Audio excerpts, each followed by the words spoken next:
नमस्कार दोस्तों, कैसे आप सभी। आशा करते हैं कि स्वस्थ होंगे, मस्त होंगे, जहां भी होंगे अपने अपने बोर्ड परीक्षा 2026 की तैयारी में व्यस्त होंगे। यदि आप क्लास 10 के विद्यार्थी हैं और आपका भी सामाजिक विज्ञान का पेपर है तो आप सोच रहे हैं कि हम कैसे तैयारी करें, कौन सा क्वेश्चन पढ़े जो हमारे बोर्ड एग्जाम 2026 में सीधे पूछे जाए। तो आज की इस वीडियो में मैं लेकर आया हुआ हूँ 80 चुना हुआ प्रश्न, जिसे क्वेश्चन बैंक उसके बाद बता दे तो मॉडल पेपर, फिर उसके बाद है ना पूरे एनसीईआरटी किताब और जीएस पेपर सभी से चुना हुआ प्रश्न बताने वाले हैं आज की इस क्लास में। तो जितने विद्यार्थी मैट्रिक बोर्ड परीक्षा 2026 में शामिल होने वाले हैं वे सभी विद्यार्थी इस क्लास को पूरे अंत तक जरूर देख लीजिएगा, क्योंकि यह क्लास 15 से 20 मिनट की होगी और इसमें जितने भी क्वेश्चन चुना हुआ बताया जा रहा है ना, उसमें से लगभग 30 से 40 क्वेश्चन आपके बोर्ड एग्जाम में देखने के लिए जरूर मिलेगा। तो प्यारे विद्यार्थी, आप सभी को बता दें कि कुल प्रश्नों की संख्या 112 होने वाला है, जिसमें 80 ऑब्जेक्टिव, 32 लघु उत्तरीय प्रश्न होंगे और साइंस का जो पेपर होते हैं और सोशल साइंस का पेपर होते हैं, दोनों पेपर आपको 2 घंटे 45 मिनट के ही होते हैं। कुल मिला के यहाँ क्वेश्चन 80 नंबर का होगा और 20 नंबर आपका प्रैक्टिकल द्वारा एग्जाम से जो होता है ना कॉलेज या स्कूल से, वहां से प्राप्त हो जाता है। तो आइए साथियों, आज की इस क्लास को शुरू करते हैं। और उससे पहले मैं आप सभी को बता दूं कि खंड अ वाले निर्देश में, यानी खंड अ यहाँ रहेगा और खंड अ से आपको 1 से 80 क्वेश्चन पूछे जाएंगे, जिसमें 40 प्रश्नों का उत्तर ओएमआर सीट में देना होता है। तो आइए आज की इस क्लास को सभी विद्यार्थी मिलकर शुरू करते हैं और पूरे अंत तक देखेंगे, इसका वादा कर लेते हैं। तो आज की क्लास का पहला प्रश्न है कि निम्नलिखित में से कौन जर्मन चांसलर था। निम्नलिखित में कौन जर्मन का चांसलर था? तो याद रख लेंगे कि जर्मन का चांसलर बिस्मार्क था। इसी प्रकार आपको 4 ऑप्शन दिए जाएंगे, जिसमें से कोई ऑप्शन एक सही होगा। तो आज के इस प्रश्न का पहला उत्तर हो जाएगा सी। अगला क्वेश्चन 2 नंबर, आर्थिक नियोजन किसकी देन है? आर्थिक नियोजन किसकी देन है? तो बिल्कुल रूसी क्रांति का देन है। ऑप्शन बी को सही कर लीजिएगा, रूसी क्रांति का देन है। और पूरी क्लास है ना आपके पूरे सब्जेक्टों की तैयारी इस यूट्यूब चैनल द्वारा कराया जा रहा है। तो आप सभी विद्यार्थी इस यूट्यूब चैनल को जरूर सब्सक्राइब करिएगा। तीसरा नंबर क्वेश्चन देखेंगे। क्वेश्चन 3 नंबर है, इस घटना के विरुद्ध स्वरूप रविंद्रनाथ टैगोर ने नाइट की उपाधि त्याग दिया था। तो कौन सी घटना था? तो याद रखें कि वह घटना आपका जालियांवाला बाग हत्याकांड की घटना था। ऑप्शन सी बिल्कुल इसका सही करेंगे। अगला क्वेश्चन 4 नंबर, मास्टर दास किनका उपनाम था? तो मास्टर दास सूर्य सेन का उपनाम था। ऑप्शन बी बिल्कुल इसका सही उत्तर हो जाएगा। ऑप्शन बी सही उत्तर है। अगला क्वेश्चन 5 नंबर देखिए, कह रहा है कि बागमती परियोजना कहाँ स्थित है? तो बागमती परियोजना जो है ना, याद रखिएगा कि यह आपका सीतामढ़ी जिला में स्थित है। ऑप्शन ए बिल्कुल इसका सही उत्तर हो जाएगा। अगला क्वेश्चन देखिए 6 नंबर, भारत के किस राज्य में मोनाजाइट प्रचुरता में पाया जाता है? तो भारत के कौन सा राज्य है जहाँ मोनाजाइट पाया जाता है? तो याद रखिए कि यह राज्य आपका केरल होने वाला है, जहाँ मोनाजाइट पाया जाता है। तो 6 का सही उत्तर बी कर लीजिएगा। अगला क्वेश्चन 7 नंबर, निम्न में तेल उत्पादक क्षेत्रों में कौन गुजरात में स्थित है? तो तेल उत्पादक क्षेत्र में कौन गुजरात में स्थित है? तो 7 नंबर प्रश्न का जो सही उत्तर हो जाएगा या क्या है, अलंकेश्वर है। ऑप्शन सी सही कर लीजिएगा, अलंकेश्वर है। अगला क्वेश्चन 8 नंबर, भारत की सबसे पुरानी तेल शोधक इकाई कौन है? तो भारत की सबसे पुरानी तेल शोधक जो कारखाना है वह डिगबोई है। ऑप्शन ए को सही कर लीजिएगा। तो प्यारे विद्यार्थी, जितने विद्यार्थी आज की इस क्लास को कर रहे हैं, सभी विद्यार्थी से मैं रिक्वेस्ट कर रहा हूँ कि आज की इस क्लास को लाइक कर लीजिए, इस यूट्यूब चैनल को सब्सक्राइब कर लीजिए, क्योंकि सभी विषय का तैयारी कराया जाता है। और सुबह 6 बजे, शाम को जो है ना, शाम को भी 6 बजे इसी प्रकार के वीडियो देखने के लिए मिलते रहेगा। और शाम 7 बजे से आपको हम लाइव क्लास कराते हैं, तो जरूर इस यूट्यूब चैनल को सब्सक्राइब करिएगा। अगला प्रश्न की बढ़ते हैं। 9 नंबर प्रश्न है कि सबसे लंबा राष्ट्रीय जलमार्ग कौन सा है? तो सबसे राष्ट्रीय जलमार्ग कौन सा है? याद रखिएगा 9 नंबर प्रश्न का सही उत्तर हो जाएगा राष्ट्रीय जलमार्ग, यानी ऑप्शन ए सही है, राष्ट्रीय जलमार्ग है। अगला क्वेश्चन 10 नंबर, पंचायती राज संस्थाओं के विघटन की स्थिति में कितने समय अंतराल में चुनाव करवाना अनिवार्य रहता है? तो पंचायती राज संस्थाओं के विघटन की स्थिति में याद रखिएगा कि कम से कम जो है ना यह 6 माह के अंदर चुनाव कराना अनिवार्य रहता है। ऑप्शन बी यानी 6 माह याद कर लीजिएगा। अगला क्वेश्चन 11 नंबर है, निम्न में से किस देश में एकात्मक शासन व्यवस्था है? तो एकात्मक शासन व्यवस्था इनमें से सभी, जैसे ग्रेट ब्रिटेन, चीन, फ्रांस। तो ऑप्शन डी बिल्कुल इसका सही उत्तर कर लीजिएगा।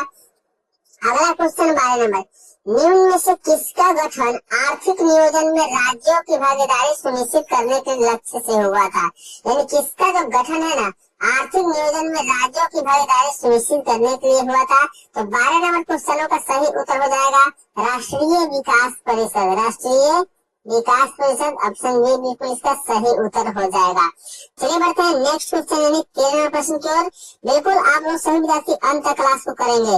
अगला क्वेश्चन 13 नंबर है, निम्न में से क्या आर्थिक गतिविधि नहीं है? निम्न में से कौन जो है एक आर्थिक गतिविधि नहीं है? तो याद रखें कि गरीबी जो है एक आर्थिक गतिविधि नहीं है, ऑप्शन सी। यानी 13 नंबर क्वेश्चन का सही उत्तर सी कर लीजिएगा। अगला प्रश्न देखिए क्या कह रहा है 14 नंबर, पूंजी बाजार से प्राप्त ऋणों की परिपक्वता अवधि क्या होती है? तो पूंजी बाजार से जो प्राप्त ऋणों की परिपक्वता होती है ना इसकी अवधि याद रखना है 14 नंबर प्रश्न का सही उत्तर ऑप्शन बी यानी दीर्घकालीन होती है। कितने होती है? दीर्घकालीन, ऑप्शन बी सही कर लीजिएगा। अगला क्वेश्चन 15 नंबर है, रूस की संसद को हम क्या कहते हैं?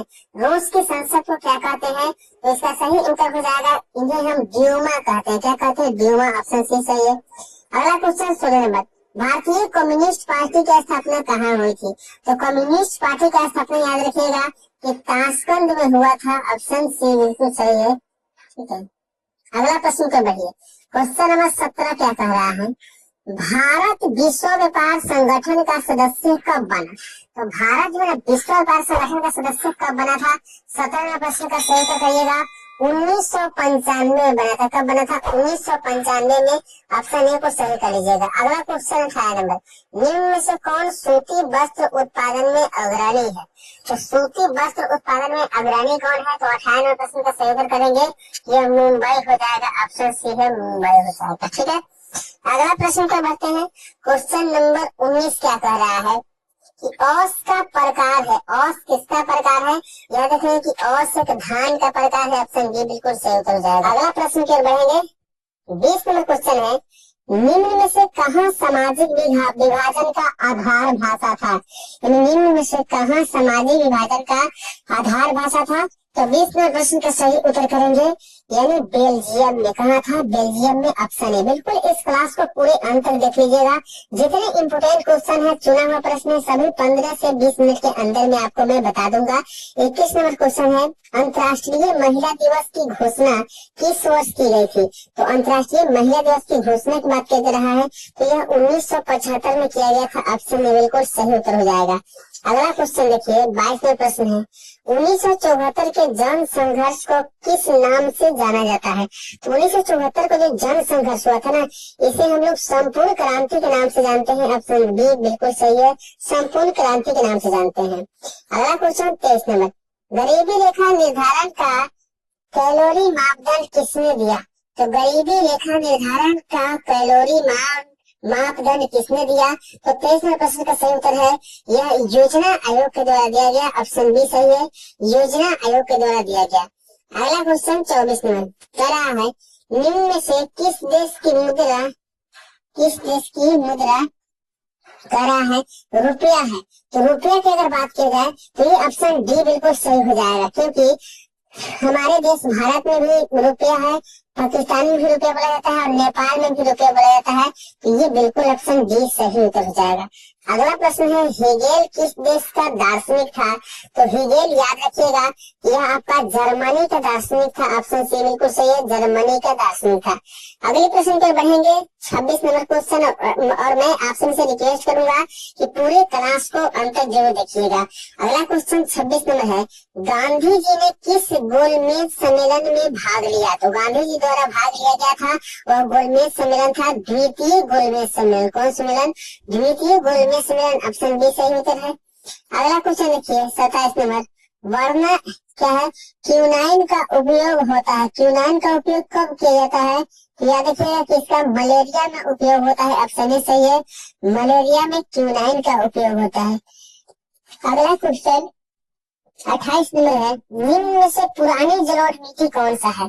पुरानी जलोढ़ मिट्टी आपको बताना है 28 नंबर में। तो 28 नंबर प्रश्न का जो सही उत्तर हो जाएगा वह बांगर मिट्टी को पुरानी जलोढ़ मिट्टी कहा जाता है, ऑप्शन बी बिल्कुल सही उत्तर है। अगला क्वेश्चन नवीनगर जो है ना तापीय विद्युत संयंत्र कहाँ स्थित है? तो नवीनगर तापीय विद्युत संयंत्र कहाँ स्थित है? याद रखिए कि यह औरंगाबाद में स्थित है। कहाँ है? औरंगाबाद। जो ऑप्शन सी बिल्कुल सही उत्तर हो जाएगा। ठीक है, अगला प्रश्न को बढ़ते हैं। अगला प्रश्न 30 नंबर क्या कह रहा है? डॉक्टर राजेंद्र प्रसाद का जन्म कहाँ हुआ? तो डॉक्टर राजेंद्र प्रसाद का जन्म पूछ रहा है, तो याद रखिए कि यह आपका बिहार में हुआ था। ऑप्शन बी बिल्कुल सही है। अगला क्वेश्चन 31 नंबर, भारत में पहला देसी जूट मिल किस शहर में स्थापित हुआ था? ठीक है, भारत में पहला देसी जूट मिल किस शहर में स्थापित हुआ था? तो 31वें प्रश्न का सही उत्तर करेंगे कि यह कलकत्ता में हुआ था। ऑप्शन ए सही है, कलकत्ता में। अगला प्रश्न के बढ़ेंगे। 32वां क्वेश्चन क्या कह रहा है, ध्यान से देखेंगे। भूमंडलीकरण की शुरुआत किस दशक में हुई? तो भूमंडलीकरण की शुरुआत याद रखेंगे कि 1990 के दशक में हुआ था। ऑप्शन ए सही है, 1990 के। अगला क्वेश्चन 33 नंबर, निम्न में से कौन पंचायती राज व्यवस्था का दूसरा स्तर है? तो पंचायती राज व्यवस्था का दूसरा स्तर पंचायत समिति होता है। ऑप्शन सी सही है, पंचायत समिति होगा। अगला प्रश्न के बढ़ते हैं। 34 नंबर क्वेश्चन, प्रश्न कह रहा है 34 नंबर में 1871 में कौन सी संधि हुई थी? खूब अच्छे से सभी प्रश्नों को याद कर लीजिएगा प्यारे साथियों, और क्लास को अंत तक जरूर कीजिएगा। तो 1871 में जो संधि हुआ था उसे हम फ्रैंकफर्ट की संधि के नाम से जानते हैं। कौन संधि? फ्रैंकफर्ट की संधि के नाम से जानते हैं। ऑप्शन ए सही उत्तर है। अगला प्रश्न 35 नंबर, बिहार में पंचायती राज संस्थाओं में महिलाओं के लिए कितने सीटें के आरक्षित है?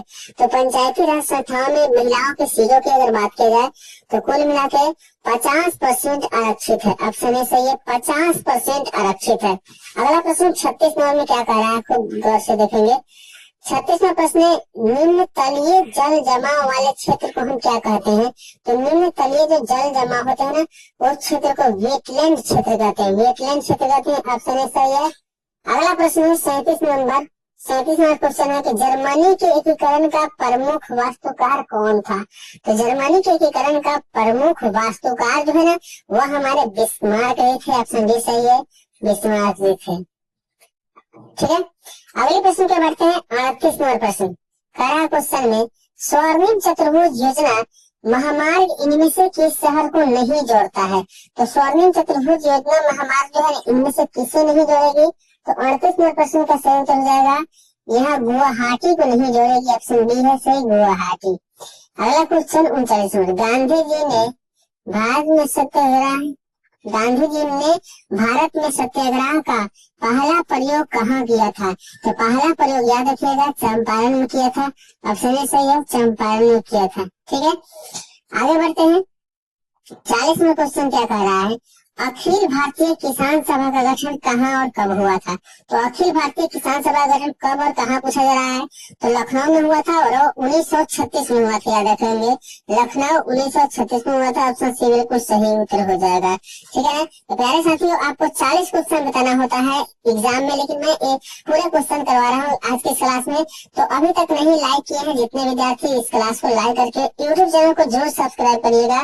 41वां क्वेश्चन है, नरोत्तम सिंहानू कहाँ के शासक थे? तो नरोत्तम सिंहानू क्या देख रहा है कि ये कंबोडिया शासक थे। याद रखिए, कंबोडिया शासक।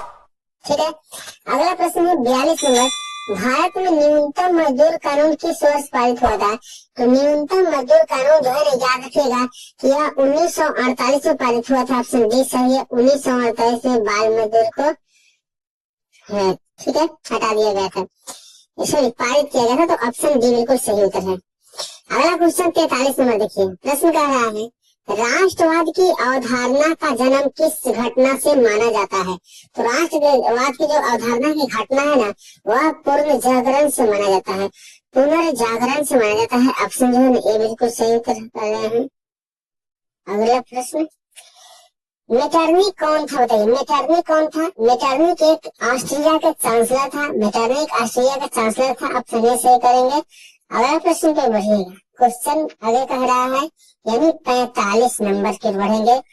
45 नंबर प्रश्न है कि महात्मा गांधी को चंपारण आने का निमंत्रण किसने दिया था? तो महात्मा गांधी को चंपारण आने का निमंत्रण जो है राजकुमार शुक्ल के द्वारा दिया गया था। ऑप्शन सी सही है, राजकुमार शुक्ल। अगला क्वेश्चन, लखनऊ समझौता किस वर्ष हुआ था? तो लखनऊ समझौता जो है याद रखेंगे, यह हुआ था आपका 1916 में, ऑप्शन है 1916 में हुआ था, ठीक है ना। लखनऊ समझौता किस वर्ष हुआ था? लखनऊ समझौता किस वर्ष हुआ था? अभी हम लोग देखे थे लखनऊ समझौता। चलिए लखनऊ समझौता 1916 में हुआ था, ठीक है। अगला क्वेश्चन क्या बढ़ेंगे, क्वेश्चन संख्या 47 क्या कह रहा है, ध्यान से देखिएगा। लिखा हुआ है कि भारत का डाक विभाग कितने जोन में विभाजित है? तो भारत का जो डाक विभाग है ना, कितने जोन में विभाजित है? तो यह ऑप्शन ए हो जाएगा सही। कुल मिला के 8 जोन में विभाजित है, 8 जोन में, ठीक है। अगला क्वेश्चन 48 नंबर, बिहार की पहली रेल लाइन कौन थी? तो बिहार की जो पहली रेल लाइन थी ना, याद रखिए क्या, ईस्ट इंडिया रेलवे थी, east India railway, option B सही है। अगला क्वेश्चन 49 नंबर, कहलगांव तापीय विद्युत परियोजना किस जिला में अवस्थित है? तो कहलगांव जो तापीय परियोजना है ना, यह आपका भागलपुर जिला में स्थापित है, ऑप्शन बी सही करिएगा, भागलपुर में। अगला क्वेश्चन 50 नंबर, बिहार की राजधानी कौन है? तो बिहार की राजधानी पटना है। तो बहुत ठीक है, आसान क्वेश्चन है, बिहार की राजधानी कहाँ है? पटना है। चलिए, तो आज की इस क्लास में मैं टोटल 1 से 50 क्वेश्चन बता दिया, ठीक है ना। और 51 नंबर क्वेश्चन जो आप सभी विद्यार्थी देख रहे हैं, तिनकठिया प्रणाली वाला, जितने विद्यार्थी अंत क्लास देख रहे हैं उसके लिए बहुत बहुत धन्यवाद, आप सभी को दिल से धन्यवाद। लाइक करके यूट्यूब चैनल को सब्सक्राइब जरूर करिएगा, और 51 नंबर प्रश्न का उत्तर आप हमें जरूर बता दीजिएगा कमेंट में। चलिए मिलेंगे अगले वीडियो में, तब तक